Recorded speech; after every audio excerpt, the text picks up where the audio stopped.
तुम अनमय की नकल क्यों कर रहे हो? मैडम, मजा आ रहा है। उसके पैर में चोट लगी है। ऐसे किसी की नकल नहीं करनी चाहिए। मैं एक कहानी सुनाती हूँ। एक गांव में कुछ बढ़ई लकड़ी चीर रहे थे।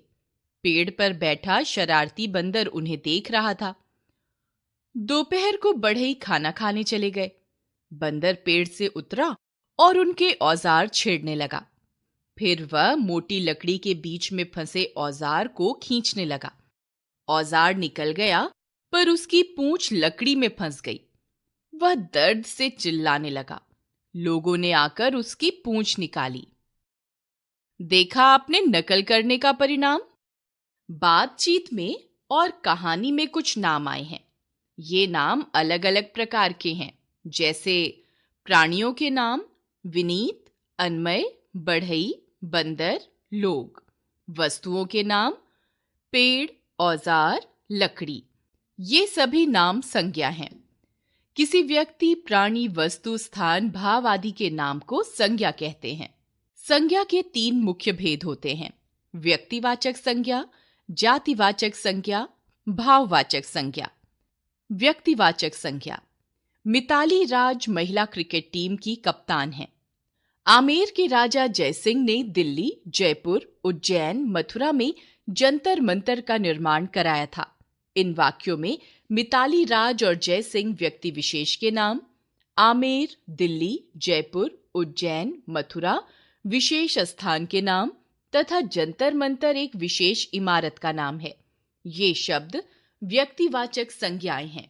अतः हम कह सकते हैं, जिस शब्द से किसी व्यक्ति, प्राणी, वस्तु या स्थान के नाम का पता चलता है, उसे व्यक्तिवाचक संज्ञा कहते हैं। व्यक्तिवाचक संज्ञा के कुछ अन्य उदाहरण: Mahatma Gandhi, mother Teresa, Amitabh Bachchan, Ganga, Himalaya, Shri Ramcharitmanas, Lal Qila, Kolkata, Asia, America, Rakesh, विजय, कमल आदि। जातिवाचक संज्ञा। विद्यार्थी मैदान में खेल रहे हैं। वन में अनेक पशु पक्षी रहते हैं। ऊपर के वाक्यों में विद्यार्थी, पशु और पक्षी शब्द किसी विशेष प्राणी के विषय में न बताकर उनकी पूरी जाति के विषय में बता रहे हैं। इसी प्रकार मैदान, वन शब्द उनकी पूरी जाति या वर्ग का ज्ञान करा रहे हैं। ये जातिवाचक संज्ञाएं हैं। अतः हम कह सकते हैं, जिस शब्द से किसी वर्ग या जाति के सभी पदार्थों, वस्तुओं या प्राणियों का ज्ञान हो, उसे जातिवाचक संज्ञा कहते हैं। जातिवाचक संज्ञा के कुछ अन्य उदाहरण: लड़का, लड़की, स्त्री, पुरुष, कुर्सी, मेज, शहर, नगर, पुस्तक, इमारत, फल, नदी, पहाड़, नहर, पानी, खाना आदि। भाववाचक संज्ञा। विद्यालय की सजावट देखकर अतिथियों को बड़ी खुशी हुई। क्रोध मित्रता का दुश्मन है। ऊपर लिखे वाक्यों में सजावट, खुशी, क्रोध और मित्रता शब्द दशा और भावों के नाम हैं। ये भाववाचक संज्ञाएं हैं।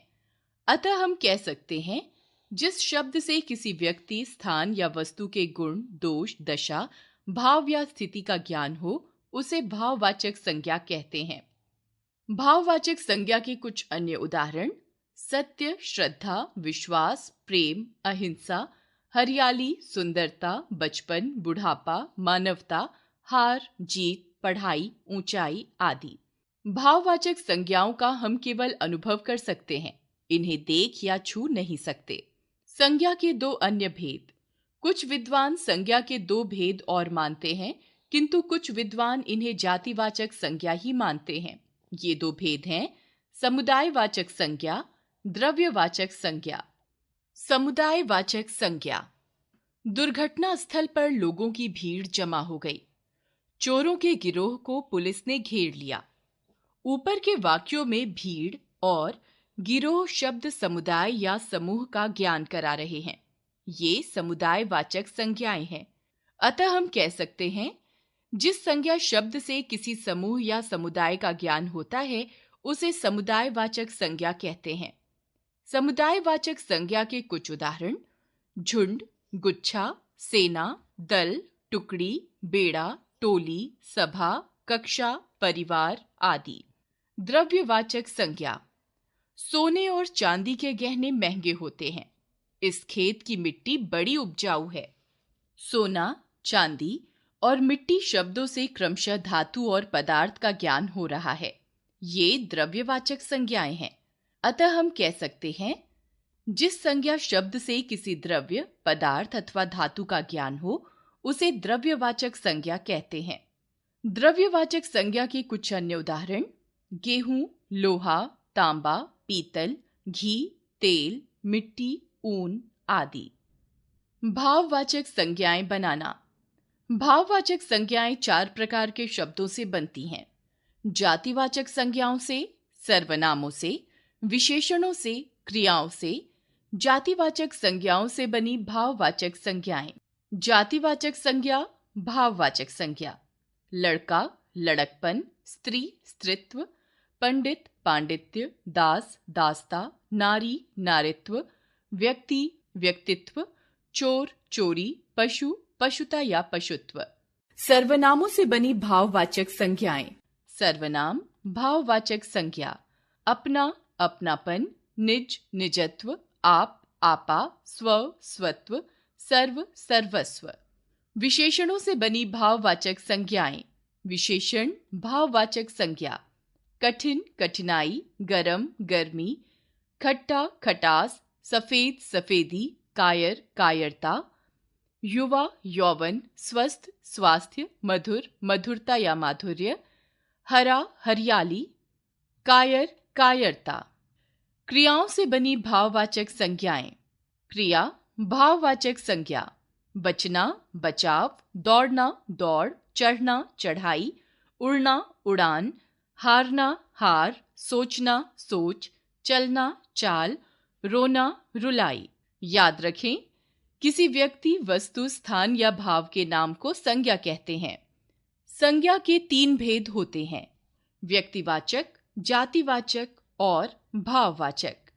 संज्ञा के 2 भेद और माने जाते हैं: समुदायवाचक और द्रव्यवाचक। भाववाचक संज्ञाओं का केवल अनुभव किया जा सकता है, इन्हें छुआ या देखा नहीं जा सकता।